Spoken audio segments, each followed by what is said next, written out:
Good morning students, आप सभी का जूलॉजी की ऑनलाइन क्लासेस में हार्दिक स्वागत है। बढ़ते हैं अपने टॉपिक की तरफ।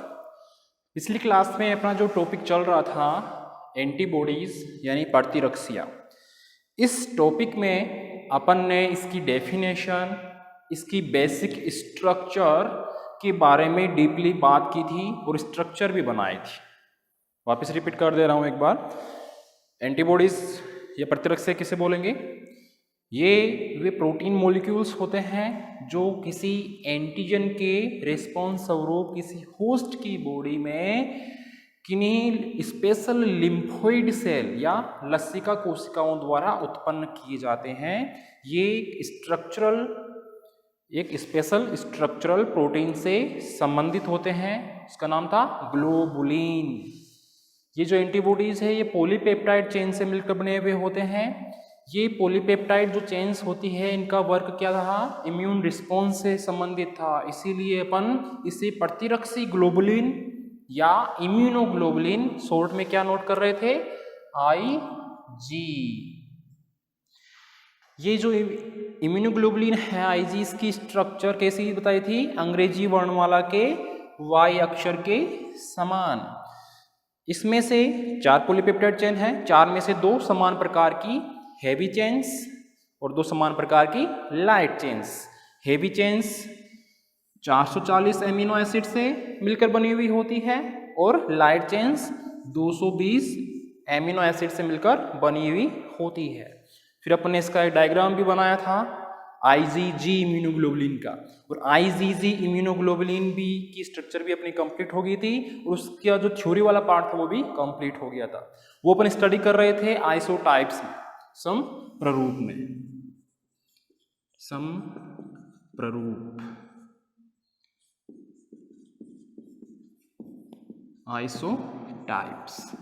आइसोटाइप्स में अपन ने WHO ने कितने बताए थे? ओनली 3 ही बताए थे। कौन कौन से? कितने होते हैं वैसे? टोटल 5 होते हैं। कौन कौन से थे? IgG, IgM, IgA, IgE एवं IgD। तो ये 5 थे जो आइसोटाइप्स हैं इम्यूनोग्लोबुलिन के। इन्हें समप्ररूप के नाम से जाना जाता है। ये 5 हैं, लेकिन WHO ने कितने बताए थे? 3 ही बताए थे, IgG, IgM और IgA। इनके अलावा उन्होंने ये भी कहा था कि IgE और IgD भी ब्लड में एक्स्ट्रा में अवेलेबल होते हैं। इनकी डीपली स्ट्रक्चर अपने स्टार्ट की थी, जिसमें फर्स्ट नंबर पे अपना IgG जो इम्यूनोग्लोबुलिन है वो कंप्लीट हो चुका था। वापस रिपीट कर लेते हैं इसको भी। ये कितना था? टोटल सीरम IG का 75% पार्ट। मोनोमर स्ट्रक्चर थी, 75% पार्ट था। और कोई भी इन्फेक्शन हो रहा है तो उसमें ये महत्वपूर्ण भूमिका निभा रहा है उसको कंट्रोल करने में। ये प्लेसेंटा को पार करने की क्षमता रखता है या उसके नवदुग्ध में पाया जाता है मदर के, और ये फेगोसाइटोसिस की रिएक्शन में वृद्धि करता है। यहां तक क्लियर था? अब जो सेकेंड नंबर का अपना इम्यूनोग्लोबुलिन है वो है IgM। फर्स्ट अपना लास्ट क्लास में क्लियर हो गया था, एक बार फिर से मैंने रिपीट कर दिया है। अब जो सेकेंड नंबर का अपना इम्यूनोग्लोबुलिन है वो है IgM। IgM की पहले अपन नॉर्मल थ्योरी देख लेते हैं, फिर डायग्राम बनाएंगे तो क्लियरली समझ में आ जाएगा। IgM जो इम्यूनोग्लोबुलिन है वो एक सबसे बड़ी साइज का इम्यूनोग्लोबुलिन मॉलिक्यूल होता है या होती है। मेरा कहना का मतलब यह है कि जो IgM इम्यूनोग्लोबुलिन मॉलिक्यूल है यह सबसे बड़ी साइज की या वृहत प्रकार की इम्यूनोग्लोबुलिन मॉलिक्यूल है। यह 4 पॉलीपेप्टाइड चेन से मिलकर बनी एक पेंटामर के रूप में होती है।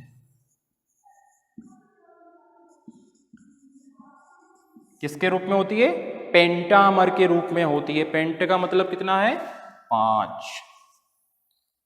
इससे पहले वाली जो IgG इम्यूनोग्लोबुलिन थी वो मोनोमरी थी, एक ही संरचना थी, लेकिन ये पेंटामर है, यानी कि इसमें 5 मोनोमर का ग्रुप होगा, इसलिए तो पेंटामर बोल रहे हैं इसको।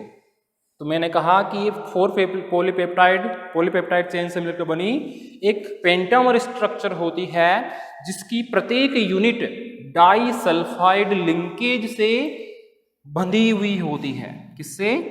डाइसल्फाइड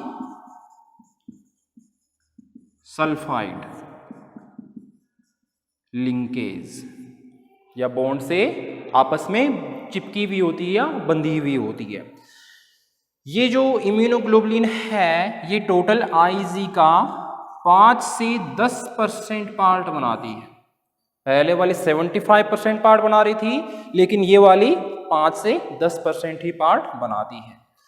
ये जो आईजीएम इम्यूनोग्लोबुलिन है, ये अगर बॉडी में कोई भी इन्फेक्शन होता है तो सबसे पहले रिएक्शन के लिए या रिस्पॉन्स के लिए हमेशा तैयार रहती है। कौन सी? आईजीएम। कोई भी इन्फेक्शन होगा किसी होस्ट की बॉडी में तो सबसे पहले रिस्पॉन्स के लिए या अनुक्रिया के लिए तैयार रहेगी।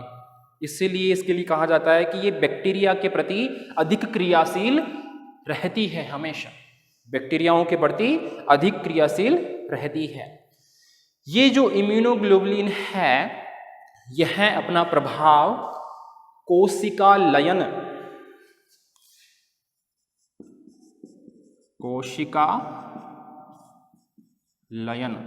जिसे बोलते हैं साइटोलाइटिक।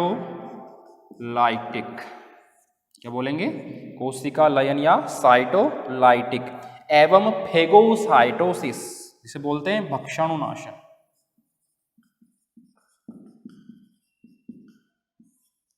फेगोसाइटोसिस।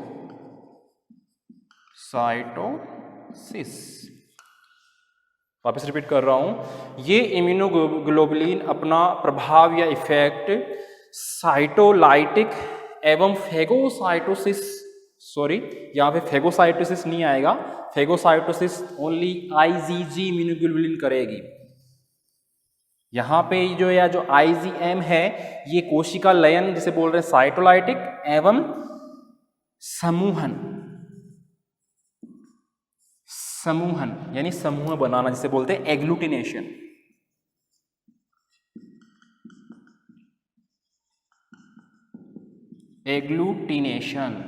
समूहन। वापस रिपीट कर रहा हूं, आईजीएम इम्यूनोग्लोबुलिन अपना प्रभाव कोशिका लयन एवं समूहन जैसी क्रियाओं द्वारा दर्शाती है, जो एक शॉर्ट टाइम या सूक्ष्म समय के लिए ही होता है। क्लियर है? वापस रिपीट कर रहा हूं, सबसे बड़ी साइज की इम्यूनोग्लोबुलिन होती है आईजीएम। यह 4 पॉलीपेप्टाइड चेन से मिलकर बनी हुई एक पेंटामर स्ट्रक्चर होती है, जिसकी प्रत्येक यूनिट डाइसल्फाइड लिंकेज से आपस में जुड़ी हुई होती है। ये टोटल सीरम आईजी का 5 से 10% पार्ट बनाती है। ठीक है, और ये बैक्टीरियाओं के प्रति अधिक क्रियाशील रहती है एवं बॉडी में कहीं भी अगर इन्फेक्शन होता है तो सबसे पहले रिएक्शन करने के लिए ये तैयार रहती है। इसके अलावा ये अपना प्रभाव कोशिका लयन एवं समूहन या साइटोलाइटिक एवं एग्लूटेशन जैसी रिएक्शन द्वारा अपना प्रभाव दिखाती है। क्लियर है? तो ये तो होगी इसकी थ्योरी। अब बात आ जाती है इसका डायग्राम। ये जो पेंटामर और डाइसल्फाइड लिंकेज है इसको अपन को डायग्राम में शो भी करना है, और डायग्राम के बिना अपन को नंबर भी नहीं मिल रहे। तो इसका एक डायग्राम बना लेते हैं अपन, ताकि आपको बहुत क्लियरली समझ में आए। ध्यान देना, पेंटामर स्ट्रक्चर बनानी है, मोनोमर नहीं बनानी। मोनोमर तो आईजीजी इम्यूनोग्लोबुलिन थी।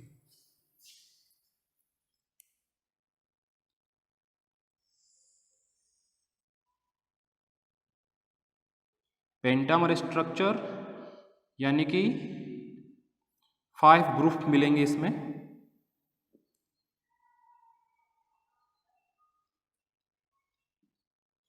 पांच ग्रुप शो करने हैं अपन को, क्योंकि ये मोनोमर नहीं है, पेंटामर के रूप में है।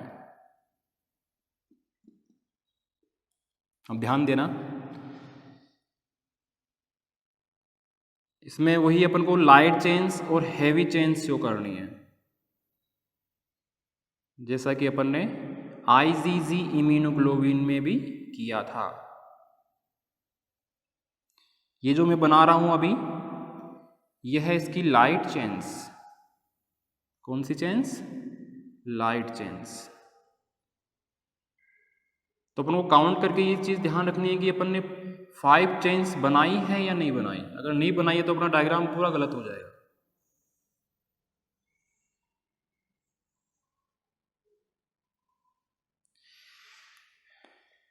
इसके इस बीच सेंटर में एक चांद जैसी, आधे चांद जैसी स्ट्रक्चर होती है जिसे बोलते हैं जे चेन। अभी शो कर दूंगा मैं, पहले डायग्राम कंप्लीट कर लेते हैं अपना। ये जो अब मैं बना रहा हूं लाइट चेन्स के जस्ट बीच में, ये है हैवी चेन्स। कौन सी चेन्स है? Heavy chains.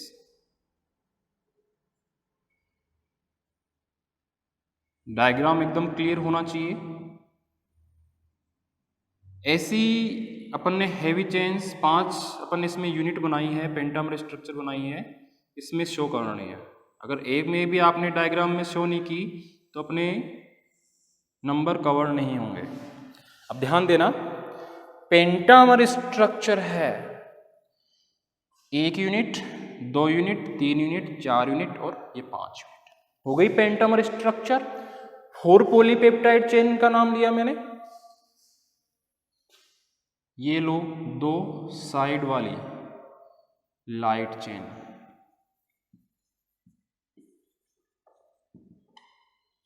ये दोनों साइड वाली प्रत्येक यूनिट की लाइट चेन्स, और ये दोनों बीच वाली सभी की, ये है हैवी चेन्स।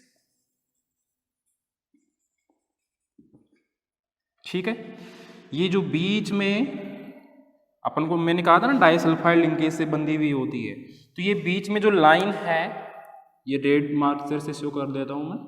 ये जो दोनों लाइट चेन्स को बांधे हुए हैं या जुड़े हुए हैं, ये है डाइसल्फाइड लिंकेज। कौन सा? Disulphide linkage. ये वाली लाइन अपन ने लाइट चेन शो कर दी, हैवी चेन शो कर दी, और ये बीच में जे चेन। तो ये है एक IgM इम्यूनोग्लोबुलिन की पेंटामर स्ट्रक्चर। समझ लेना ध्यान से कि एक पेंटामर स्ट्रक्चर है जो डाइसल्फाइड लिंकेज से आपस में बंधी हुई होती है। क्लियर है? तो ये ऐसा डायग्राम आपको पेंटामर स्ट्रक्चर के रूप में IgM इम्यूनोग्लोबुलिन का डायग्राम बनाना है। तो अपनी ये 2 इम्यूनोग्लोबुलिन कंप्लीट है। बढ़ते हैं अपन अपनी 3rd इम्यूनोग्लोबुलिन की तरफ। ये चीज नोट कर लेना, बार बार बोल रहा हूं क्योंकि कई स्टूडेंट्स प्रॉब्लम क्रिएट कर देते हैं जब एग्जाम आते हैं तो इस स्ट्रक्चर को सही नहीं बनाते। तो इस स्ट्रक्चर का स्पेशली आपको ध्यान रखना है। अपनी 3rd कौन सी हो जाएगी? IgA। कौन सी? IgA। ये लो 3rd नंबर की IgA इम्यूनोग्लोबुलिन। क्लियर है? सबसे पहले वही थ्योरी डिटेल बात कर लेते हैं, फिर डायग्राम बनाएंगे अपन। ये जो IgA इम्यूनोग्लोबुलिन है, ये इम्यूनोग्लोबुलिन कुछ स्पेशल लिम्फोइड टिश्यू या लसिका ऊतक से संबंधित mucus membrane,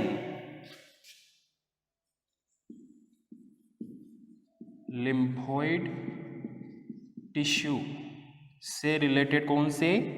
mucus membrane. Lymphoid tissue है, उनसे संबंधित म्यूकस मेम्ब्रेन है। म्यूकस मेम्ब्रेन को हिंदी में क्या बोलेंगे? क्या बोलेंगे?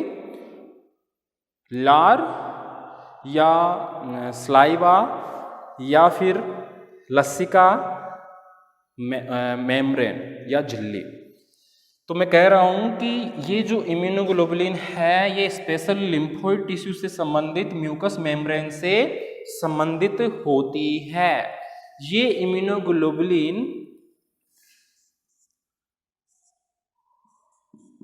स्लाइवा, माउथ के स्लाइवा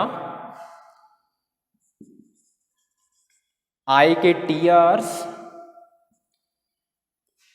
माउथ का स्लाइवा हो गया, आई के टीयर्स हो गए, नोज के लिक्विड में एग्जाम्पल्स दे रहा हूं जिनमें ये इम्यूनोग्लोबुलिन मिलेगी IgA। ध्यान से सुनना, माउथ के स्लाइवा यानी मुखी लार में, आंख के जो अपने आंसू है टीयर्स हैं उनमें, नोज के लिक्विड में, अपने स्टमक और इंटेस्टाइन से जो रिलीज होता है एक लिक्विड उसमें, अपने जो लंग्स से रिलीज होता है एक लिक्विड सबस्ट्रेट उसमें, और नव दुग्ध में जिसे बोलते हैं कोलोस्ट्रम। वापस रिपीट कर रहा हूं, एग्जांपल ध्यान रखना। आई के टीयर्स में, माउथ के स्लाइवा में, नोज के लिक्विड में, स्टमक और इंटेस्टाइन से रिलीज होने वाले या स्रावित होने वाले पदार्थों में, लंग्स के से रिलीज होने वाले पदार्थों में, इसके अलावा नवदुग्ध या कोलोस्ट्रम में ये इम्यूनोग्लोबुलिन पाई जाती है। क्लियर है? ये इम्यूनोग्लोबुलिन एक पेप्टाइड चेन से मिलकर बनी हुई होती है। इसका डायग्राम अपन बनाएंगे। ये इम्यूनोग्लोबुलिन टोटल सीरम Ig का 10% पार्ट, कितना? 10%।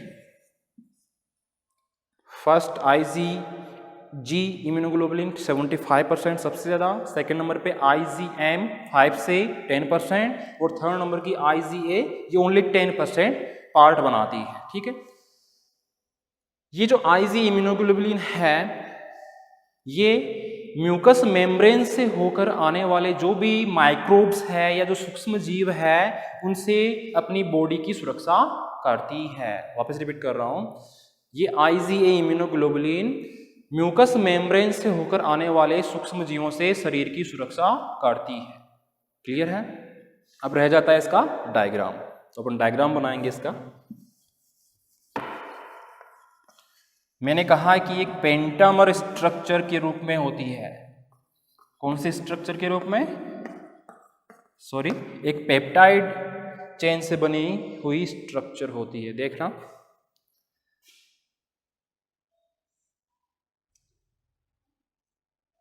इसमें डायग्राम बहुत ही इंपॉर्टेंट है, तो डायग्राम पे आपको स्पेशली ध्यान देना। अगर डायग्राम आपके समझ में आ गए तो आप थ्योरी अपने आप लिख सकते हो। यह है लाइट चेन्स, अब बना रहा हूं मैं हैवी चेन्स।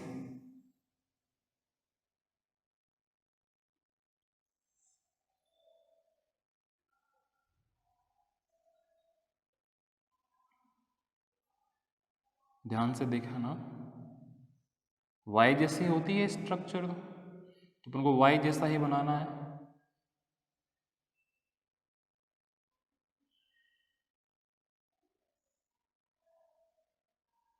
ये वाई जैसी स्ट्रक्चर है, एक पेप्टाइड चेन है इसमें।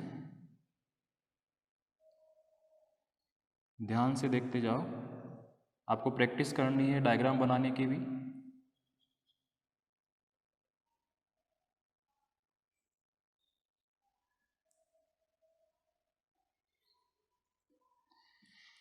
ये इसका डायग्राम है, अपन को देखना है। एक साइड में ये है, एक ये वाली और ये वाली सेम ही है। ठीक है, इसमें ये राउंड वाला पार्ट वही आधे चांद जैसी स्ट्रक्चर, ये है इसमें जे chain.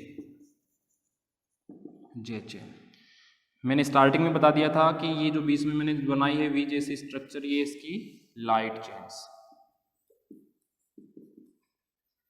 Light chain.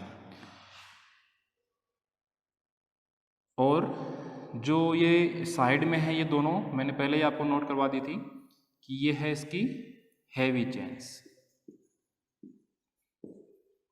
Heavy chain. इसके अलावा जो बीच में मैंने ये लाइन शो की है यहाँ पे ऐसे, और ये ब्लैक वाली, ये वाली गोल गोल, ये है डाइसल्फाइड लिंकेज।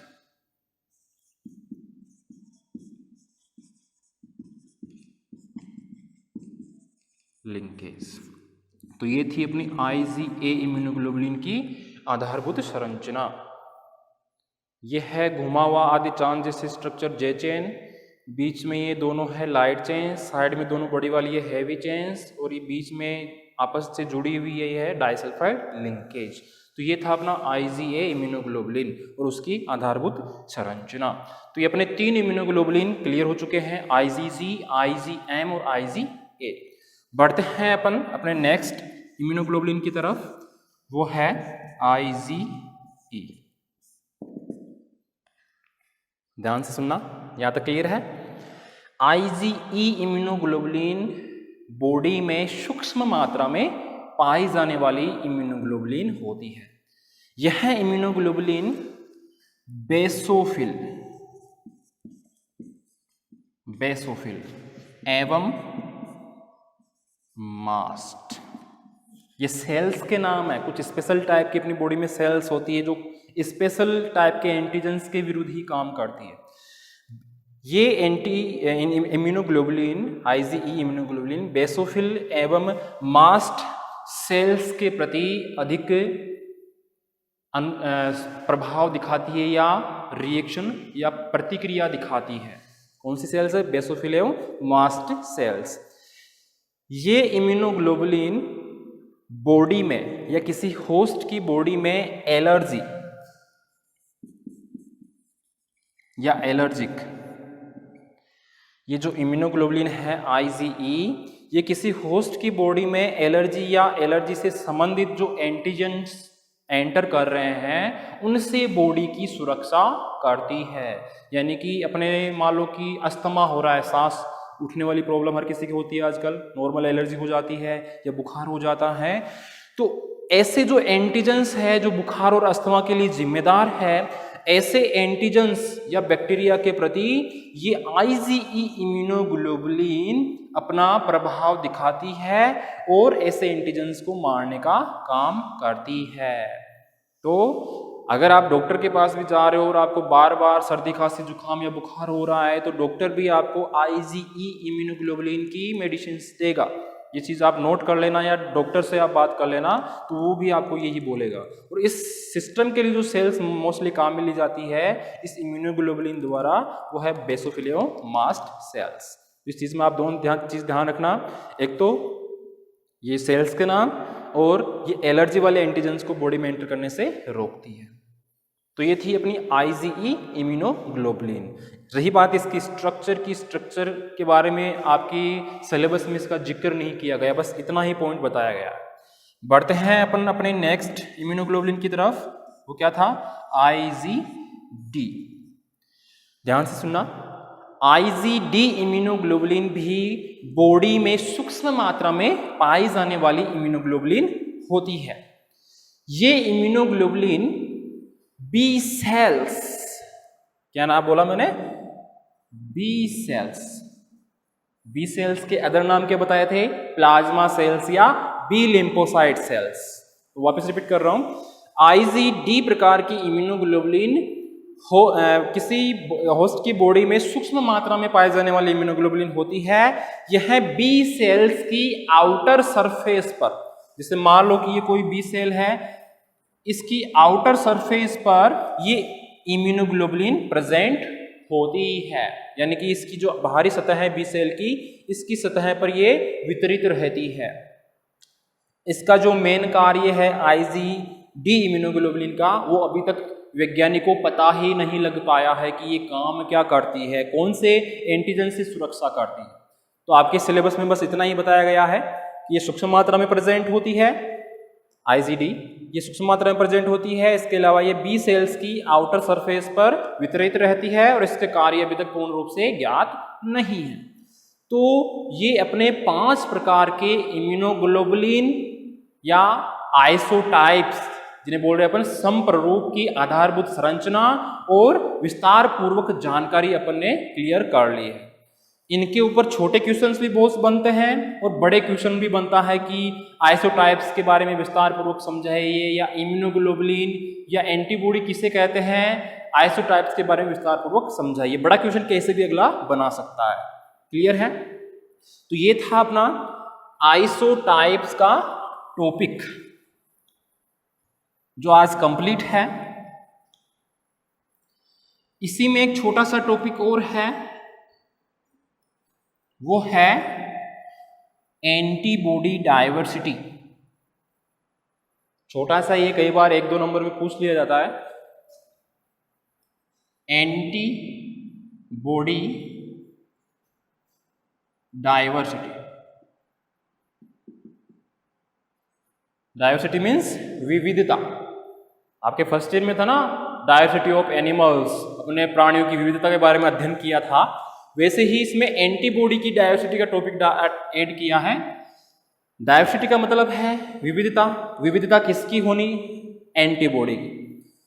तो इसको अपन एक्सप्लेन कैसे करेंगे, वो ऐसे करेंगे, ध्यान देना कि किसी भी होस्ट की बॉडी में कोई एंटीजन या कोई सूक्ष्म जीव प्रवेश कर रहा है तो वो होस्ट की बॉडी उसके लिए एक स्पेशल प्रकार की एंटीबॉडी बनाएगी। क्लियर है?